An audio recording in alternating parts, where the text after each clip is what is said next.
Hello and welcome to the Tracy Sandler Show, brought to you by Vivo. I am your host, Tracy Sandler, and I am super excited to welcome Jeff Cavanaugh from 97.1 The Freak in DFW, the Dallas-Fort Worth area, to the show because, Jeff, there's a big game on Sunday, and we got to talk about it.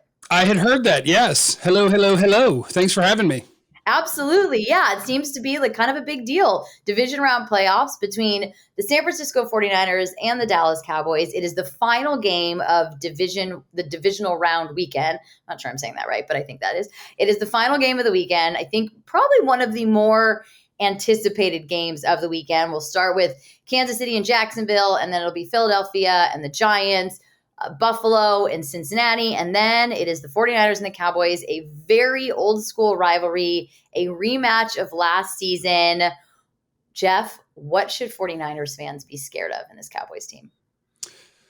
Ooh, scared of is an interesting word. If the Cowboys do things properly, then I suppose that answer would be Micah Parsons, CeeDee Lamb, and Tony Pollard. Mm-hmm. Every time that Ezekiel Elliott gets a carry, the Cowboys are doing the 49ers a favor. So hopefully they don't do that too often. But yeah, the Cowboys have been really weird this year because when I go down their roster person by person, it doesn't look like one of the best offenses in football, but it has been since Dak got back. So like the offensive line is not elite. The non-CeeDee Lamb wide receivers aren't great. And the starting running back isn't as good as his backup, but they have found their way to being a really high-scoring offense. And so that's what makes this game really interesting is can you continue to be that against the best defense in football? So let's talk defense. Let's start there because you, of course, brought up Micah Parsons, who is one of the best defensive players in football. I think the other best defensive player in football plays for the 49ers in Nick Bosa, the presumptive defensive player of the year candidate. But his biggest competition is, in fact, Micah Parsons. So I want to talk defense because this has the potential to be a very high-scoring game, but still a defensive battle, if that makes any sense. So when you look at these two defenses, kind of what stands out to you? Oh, I think San Francisco, man for man, is the better defense. Mm-hmm. Probably 10 weeks into the season, the Cowboys, in most ways, were ranked number one. But since they've lost two starting corners for the year, Anthony Brown and Jordan Lewis, they're still kind of scrambling to figure out how to fill the void of one of those. They've been lucky enough that Deron Bland, a fifth-round rookie, has been really good for them. But the guys who they picked the year before that, Kelvin Joseph, Nashawn Wright, neither one has been able to do the job. So they're still trying to figure out how to be good in coverage. Now, where they've been able to make that work is the Cowboys for 2 years in a row now, which this doesn't happen. Leading the league in takeaways 2 years in a row doesn't happen because there's a level of variance and luck to it. So it's an outlier, but they keep doing it. Mm-hmm. And so that's what puts the Cowboys defense on a level with anybody else is the fact that they just keep taking the ball away. They're a bad pass defense right now, except when they intercept the ball, which happens every week. Was kind of the case last year as well, correct? Yeah, they were very much. It was turnovers, and then this year it's turnovers, and for a lot of the year, the pass rush, which came back alive last week. So like they've got individually really good players, some of them, but they're not. To me, they're not stacked top to bottom like San Francisco is. They rely on Micah Parsons to let quarterbacks screw up, and then someone to catch the football, and their DBs have done a good job of doing that. Well, it's funny you bring up corner because San Francisco has had a little bit of a similar issue. And I think this is a luxury problem to have because the defense is so stacked. But they lose Emmanuel Mosley at corner in week 5. Deommodore Lenoir comes in, does a decent job for a while, struggled as of late, had a pretty good game last week against the Seahawks. But if there is a weakness in the 49ers defense, it is on that side of the field at corner. Charvarius Ward probably had his worst game of the season last week. Not the best timing to do that. I would imagine, I think 49ers fans would hope that he will right that ship really quickly. But it is interesting that you bring that up because that is if there is a weakness. And the turnover battle is going to be a thing. I think that very well could be what this game comes down to is who takes care of the ball better, which kind of leads me into my next conversation, which is Brock Purdy, who has been fantastic, has yet to face a Micah Parsons type player. I was asked on the radio on Wednesday if I'm having Micah Parsons nightmares. I personally am not, because I don't have to play against him. So I'm totally fine with that. But I wonder if there's a point this week where Brock Purdy will start to.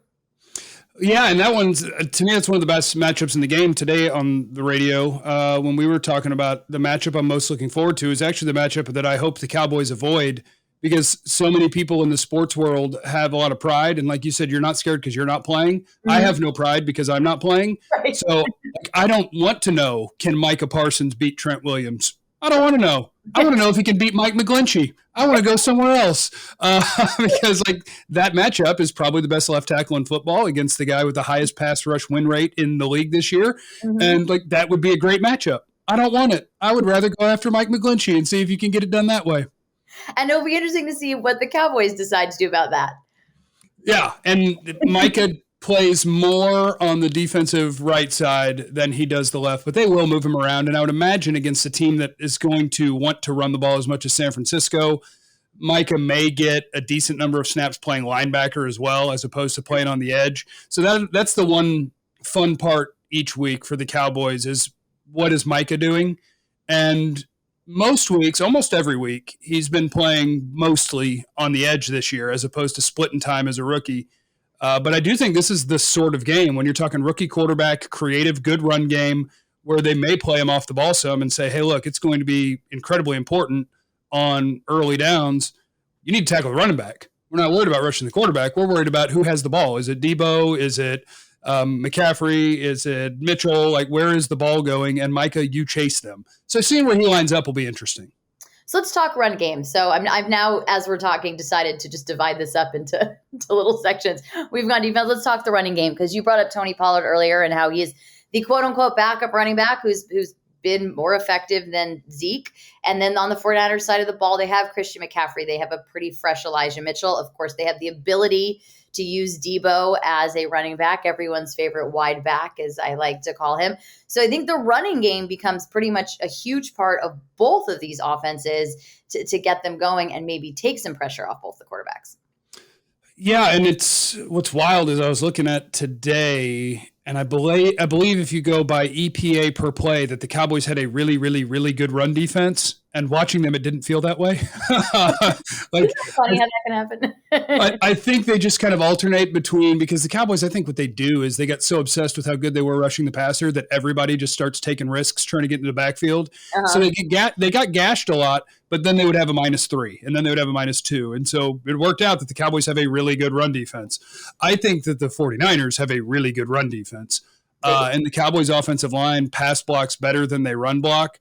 And their run, I would say the Cowboys are an okay run blocking team. Mm-hmm. And that Tony Pollard's ability to get out of trouble, break tackles, run like the wind, gives you the ability to have 5 yards per carry when it's him getting the ball. But when it's somebody who doesn't move like that, Zeke's averaging less than 4 yards a carry, which is why here it took people so long to catch up. Mm-hmm. I've been trying for 2 years to tell him, hey, Pollard's actually better. And it's because he's a backup and he doesn't get the ball as much. Tony Pollard is awesome. He's fun to watch too. Yeah, and if they feed him the ball when in the running game, I think that San Francisco front and the linebackers are really tough. But you will get some plays, because there will be a couple where it's one forced missed tackle and then a broken tackle, and 15 yards later, sweet, Pollard did something good. So I don't think it'll come easy for the Cowboys, but I think as long as it's primarily Pollard, you've got a chance to make a couple of big plays. And then for the Cowboys defense against the 49ers run game, to me, that's the most worrisome thing, because I think anybody can stop the run if they really want to. It just means you're playing man behind it, and that's when you're going to give a rookie quarterback an opportunity to hurt you, is when you make it easy on him with what he's looking at. And so I think it's really important for the Cowboys to be able to stop the run without devoting every resource to the run, and that's hard against Kyle Shanahan. And very hard against Christian McCaffrey, who's been the literal, the meaning of the word game changer, or the phrase game changer, is Christian McCaffrey. And since he's come to San Francisco, the offense has just changed dramatically. And we saw it kind of get incrementally better week after week. His first game against Kansas City, he'd been in Santa Clara 48 hours.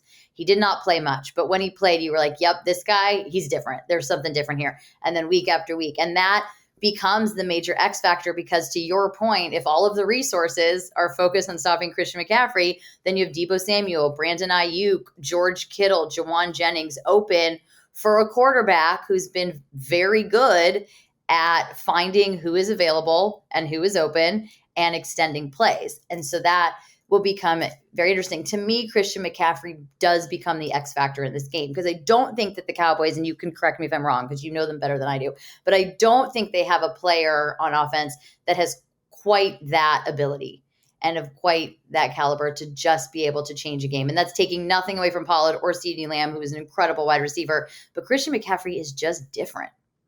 I think that no one will recognize it until next year, but I do think that Pollard will be talked about that way when he is somebody's guy that gets 100 targets and 250 carries. I think that he will be talked about that way. Mm-hmm. It's just a matter of getting the ball more and not splitting carries. The Cowboys desperately want the X factor in this game to be Brock Purdy, which is why it's impossible for me to pick one, because if the X factor is Christian McCaffrey, the Cowboys lost. And if it's Brock Purdy, then maybe the Cowboys won, because it means you were able to limit McCaffrey without bringing down an extra safety every single play. So the goal is, can I make Brock Purdy the X factor without taking away anything from what he's done this year? He's played great. But if you're the Cowboys, you are saying, look, I want to see if that 7th round rookie quarterback against a good defense and hopefully a decent pass rush can make things happen when we haven't walked Donovan Wilson and Jaron Kearse and all these guys down into the box. Cowboys need the X factor to be Brock Purdy. I just don't know if they can make that the case. Well, then that brings me to the next section of our podcast, and that's quarterbacks. This is really, by the way, we are killing this. I just want you to know, if the game goes as smooth as this, it's going to be great. But that brings me to quarterbacks. So we saw our guy, Rain Dakota. You guys, I'm pretty open about this. I really like Dak, and I know that my listeners and my followers really don't like that about me, but I really like Dak. But I am a beat reporter. I am not rooting either way. I'm just saying I really like Dak. So we saw our good friend Dakota Prescott Monday night have an incredible game. It was peak Dak. It was everything you want to see. It was against the Tampa Bay Buccaneers, who were very much not the San Francisco 49ers.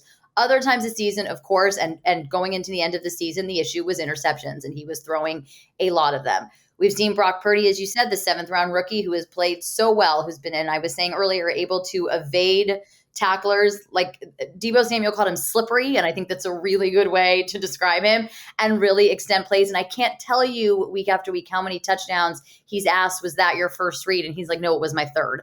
And so that says a lot. But to your point, he is going up probably against the best defense he's seen and the best pass rush he's seen. So if we look at the quarterbacks, we'll start with Dak. How concerned are you, though, against this particular pass rush that the interceptions are going to return with a vengeance?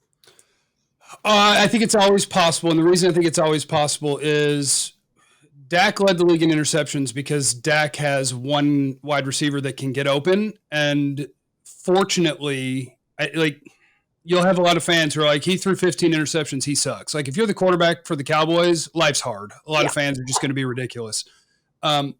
The reason the Cowboys led the league in scoring once Dak got back is linked to why Dak threw 15 interceptions.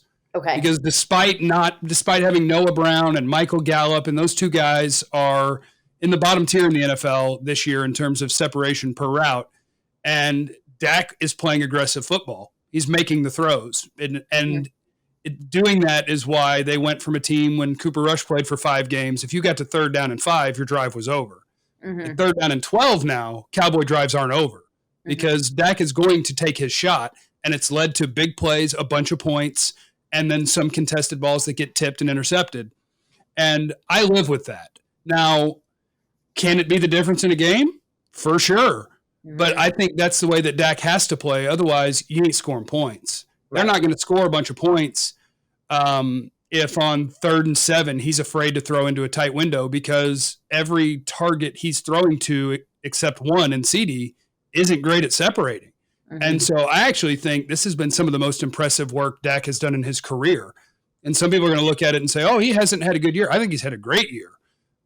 He is with an okay offensive line, one really good wide receiver, and a bunch of dudes.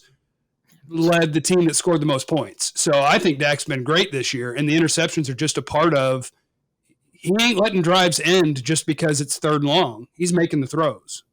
Which he's going to have to do on Sunday if the Cowboys have a chance to win this game. And the Cowboys do have a chance to win this game. I mean, they absolutely do. I think this is a game where both fan bases should be a little bit nervous because I do think it can kind of go either way. So let's talk a little bit about Brock Purdy. He's been quite the sensation in the Bay Area and then really in the NFL. It's been a great story. You had a guy, and I say this a lot. I do a thing with the players called 5 Fun Facts, and I did 5 Fun Facts with him in rookie minicamp. And I was like, this kid's really confident, and the 49ers were very high on him. He made that 53-man roster. They let Nate Sudfeld go. Had they not signed Jimmy Garoppolo, it was going to be Trey Lance and Brock Purdy, and the 49ers were very comfortable with that, and we're seeing why. He spent most of the season as a scout team quarterback going against this defense. I think it served him well.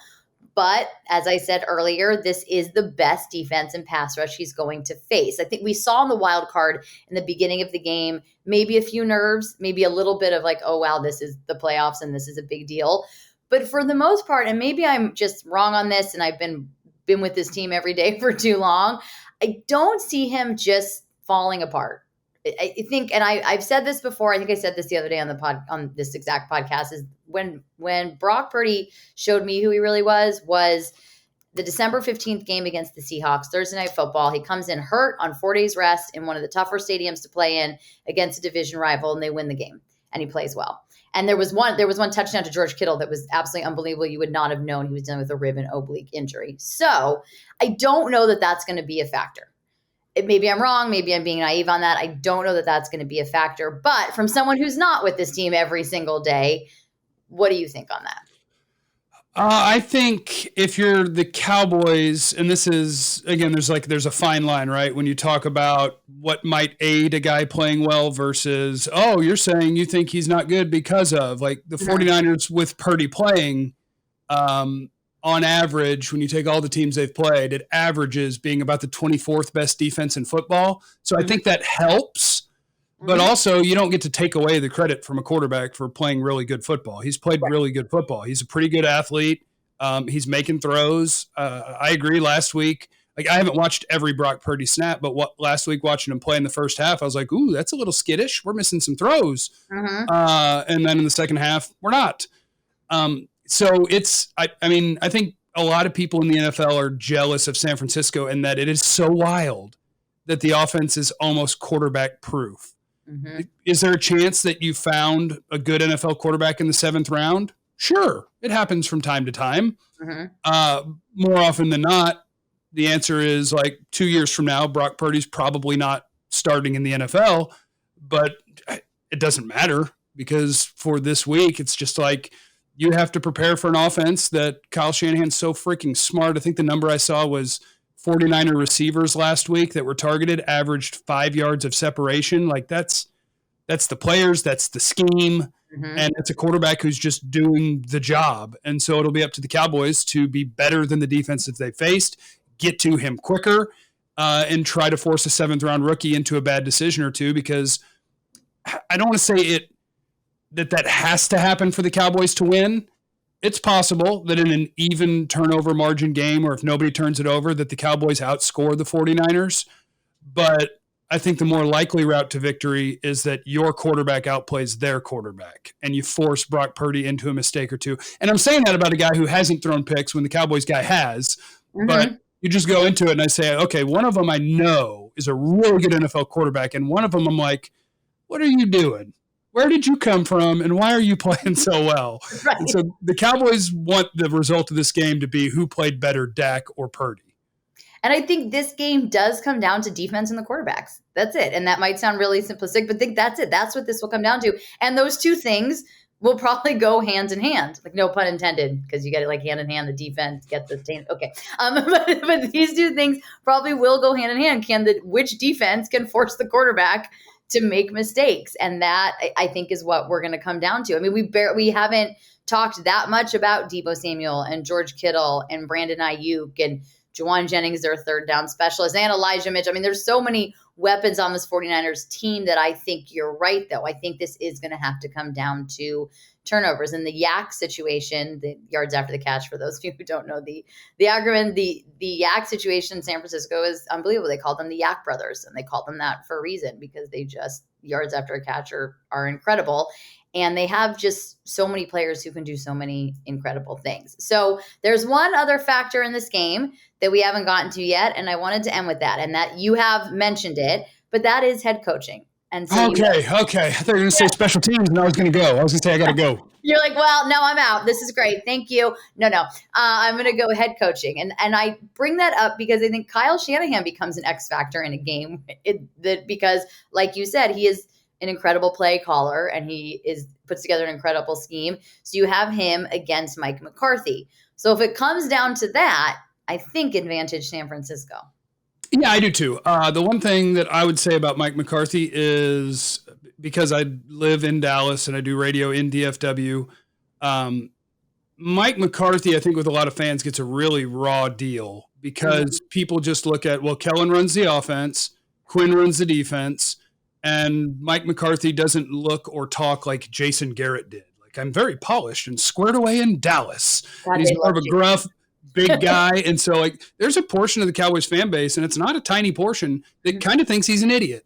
And I'm just sitting there going, you just won 12 games again, 2 years in a row, 5 games started by a backup quarterback, and you're ready to run the head coach, and I just don't get it. I would trade for Shanahan in a heartbeat, but this is just for Cowboy fans.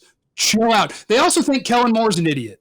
And over the last 3 years, the Cowboys score more points than anyone in football when Dak plays, but yet a lot of the fan base thinks both of the offensive coaches are dumb, and it's so confusing. I'll take your coach, but our coach is good. I promise. Well, see, and I do think that there's a similarity, and I think both fan bases are going to not like what I'm about to say, but I think there's a similarity in the fan bases. That's the part they're not going to like, in that both fan bases are so used to long runs of success that we forget how difficult it is to win in the NFL. Like, to win 12 games, like you said, 5 games with the backup quarterback. I think what Kyle Shanahan has done down to his third string quarterback is like pretty amazing. But it's very hard to win in the NFL. But both fan bases were used to a decade each of just continued success, Super Bowl after Super Bowl, win after win. And so I think sometimes the current regimes suffer from that because, and that's a thing. So go ahead. Sorry, Jeff. Yeah, I think it's important for fan bases of every sport to realize it's not the world. Like, you got to live that. You ain't going to live that again. Like, I guess Patriots fan bases are feeling it now. Yeah, like the Patriots and Belichick and Brady did it in the salary cap era, but for the Cowboys, like, congrats. From 91 to 96, you had 500 Hall of Famers. It was really just the Herschel Walker trade that made a lot of that possible. But it ain't coming back. So when you get to the playoffs, and if you're in the mix more often than not, you're doing okay. And you hope that your team plays well in the postseason. And if they don't, well, crap. Hopefully we're here again next year. It could be worse, I promise. And that's the thing. You want the people who can get you there. And then once you get there, everyone's really good. Like, everyone in the playoffs is even I know now that there are, 7 teams in each conference, that sometimes that 7th seed is not great, but every team here is really good. And that's the thing that you have to remember. All right. So this is obviously a big rivalry. It goes back years and years. I think it is going to be a tough game. I think it's going to be a close game. I do think San Francisco is the better team from top to bottom, but this is a game they could lose. Dallas is tough, and it's probably the toughest opponent they've seen in 11 games. So with all that being said, what is your prediction? I agree with every single thing you said, and I want to be able to say that almost every time a football game is played in the NFL, it can be almost as simple as, which quarterback would you pick? But in this case, let me look at the 49ers, just full blanket thing real quick. I think the 49ers probably have a better offensive line. They do. They have better weapons. They have a better defensive line. They have better linebackers. They have better corners. Cowboys have good safeties too, so we'll just push that one. They're a really, really, really good team. If you pick the Cowboys, you're just predicting that the Brock Purdy turns into a pumpkin Cinderella thing. So I agree. Could the Cowboys win this game? Sure. It's somewhere near a coin flip. But in my honest heart of hearts, I think it's like 27-24 Niners, 30-27 Niners. And I wouldn't be surprised if both of those numbers were 10 points lower if the defenses have a good day. But I'll say something like 27-24 San Francisco. All right. I've been picking like 27-21 San Francisco. So, oh my gosh, what a jerk. Who, me? Yeah, you got him beating us by 6. That's more than 3. That's rude. You know what? That is rude. And you were so nice to come on the pod, but I'm still going to stick with it. Also, if it makes you feel better, I am terrible at score predictions. And I mean, awful. And the thing that's, you know what I just respect about myself is that I just keep doing them. I will not be deterred by my terribleness at them, but I'm awful at them. Absolutely. Well, I picked the Cowboys by a field goal against Tampa, and so I'll just say I clearly severely underestimated the greatness of the Cowboys, and I'm going to do it again by picking them to lose this game, and I'll just see if I can continue the streak of being wrong about how good the Cowboys are. And I think it was nice of me not to bring up special teams because I think based on current events, you'd probably rather have Robbie Gould kicking your. Brett's going to be fine. Brett's going to be fine. We're going to shake it off. He's going to be fine. We're going to shake it off. We're going to shake it off. I cheered for that man when he made the extra point. I cheered. You would have thought, I'm a huge Dodger fan. You would have thought the Dodgers won the World Series. I was so excited for that poor guy. When he missed the first one, I was the standard football person that's like, you're a kicker. Make the freaking extra point. They're going to lose a game because of an extra point. And after the second one, it was like, what? Shit. And after the third one, I was like, okay, I feel bad for him. Yeah. And after the fourth one, I was ready to like hold him. I was like, oh no, this is not fun. This is bad. I'm sorry, man. And then when he made it, I was just like, it ain't much, but good job, buddy. Good job. You did it. Woohoo. All right, Jeff, tell everybody where they can find you. You can find me on, if you live in the Dallas-Fort Worth area, on 97.1 The Freak from 7 to 11 a.m. If you are not in the listening area, you can listen on the iHeartRadio app. Just look up 97.1 The Freak. On YouTube at youtube.com/Jeff Cavanaugh. At Twitter at Time for Jeffrey. I think that's my Instagram too. I think that's plenty. All right. Well, those are a lot of things. Thank you so much for joining us today. You guys, if you like what you heard, and I know that you did, please make sure to leave us a 5-star review. You can follow us on Instagram at Fangirl Sports Network. We are brought to you by FIVO. We are brought to you by Bet Online. And with that, I'll talk to everybody next time. Bye, y'all.